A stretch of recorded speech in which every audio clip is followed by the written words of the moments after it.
you. Oh, nice. Hi, everybody. Thank you so much for coming tonight.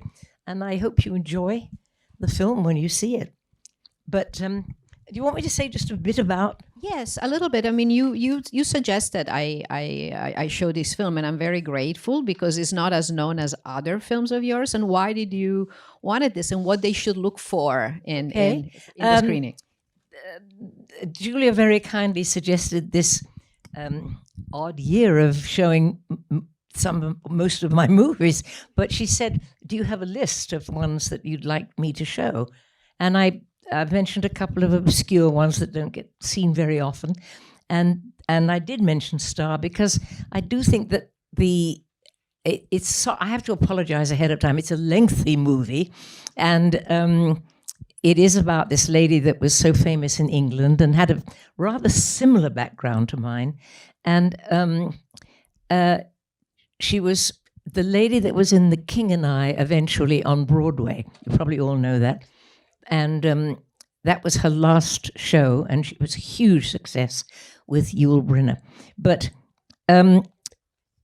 this was one that I think there are so many musical numbers in this film, and it was 17, yeah. 17? Oof, that I'd forgotten. It was a monstrous film to shoot because I think I wore about 90 costumes, and I want you to please, ladies, look at the jewelry that I wear. It's gorgeous. It all comes from Cartier. It came from Cartier, and it did wonders for my psyche, and I think it could for anybody, frankly. But just look at the bangles and the brooches and the things, and you've seen it already, haven't you? Anyway, the costumes were by Donald Brooks, who was a lovely guy, and he lived out here, as a matter of fact. He had a house out here. Did it? In the summer, yeah, but he's sadly passed. But gosh, and I had to have costumes of different eras, different decades. Also, wigs of different decades, because one was a bob cut and one was long hair and all kinds of things in between, 30s and 40s, I think. Anyway, so with 90 costumes, you don't just fit a costume once. You fit it about 3 times. And honestly, that makes a lot of fittings. The hem has to be right, the sleeves, everything about it. And that was very exhausting. I had a lovely gentleman that followed me everywhere, keeping about 20 paces behind me, which you can't see on the movie. That was to guard the jewels, believe me. And I had to give them back at the end of the day, and felt very sad to have to take it off, What else can I tell them now? Well, just in advance. It's I think just the dancing is so 17 numbers. Yeah. And lovely Michael Kidd, the choreographer. He's the guy who did Seven Brides for Seven Brothers. Remember that wonderful Raising the Barn dance? And he and his wife were great friends. Not exactly then. I mean, that was one of the few things, I think it was the first or second or something like that, but we became great friends, and they lived near us in Hollywood, and we'd see them every Sunday for dinner and things. But Michael, the choreographer, was a huge taskmaster, and when he was choreographing, he would dream up.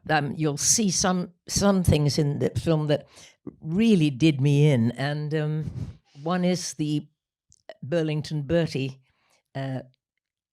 number, which is an old vaudevillians piece, and I'd heard it when I was a kid, funnily enough, in vaudeville. I don't think I told you that, but it was great fun to do and terribly difficult. The number of times I had to tip a hat onto the end of my toe, or slot my shoes into rooted things on the stage so I could lean this way or lean that way. And also, as I said, Michael was a taskmaster, and one day he had me, as you'll see, which is why I'm talking about it, I was lying on the floor in that number, raising my legs, raising my body and shoulders, twisting toward camera, lip syncing, and everything else. And he made me do it again and again and again. I had no idea what he was asking for. I couldn't get it. Toward the end of the movie, we shot it, and I was really tired. And I honestly seldom complain or have a tantrum. But finally, after like the 7th or 8th take, and it's hard, I said, Michael, you ask too much. I can't do it the way you want. And he looked horribly crestfallen and took a 5-minute break and came up to the stage that I was on. And he was somewhat diminutive in stature. And so I see about this much of him. And he put his elbows on the stage and said, Julie, I'm sorry. I didn't mean to upset you.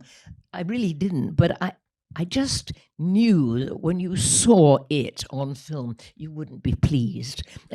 Well, that's about as clever a move as anybody could do, isn't it? And I went, oh, and did it again, of course, and got it right. But I've used that myself because it's great. Well, and with this, we're going to let them watch the... I hope you enjoyed it. It's a rare movie in that sense. It's a rare movie. It's a print from Disney. The film is Fox, now it's Disney, and so we're really, really happy that the film was released and it wasn't successful, so they cut it and then they put it back together because they tried to make it several things because it was not hugely successful, and that's when movies were changing from big screen excessive movies to as I said earlier, Easy Rider, low outdoor budget shoots, movies like Easy Rider and things like that. So everybody kept saying, how could you spend so much money? It's pennies compared to what they spend on films now. Completely. Everything in Hollywood and in theater and everything else is cyclical, I think. Yeah. What goes around comes around. So we're back where we started. But enjoy it, and thank you so much for coming. Okay.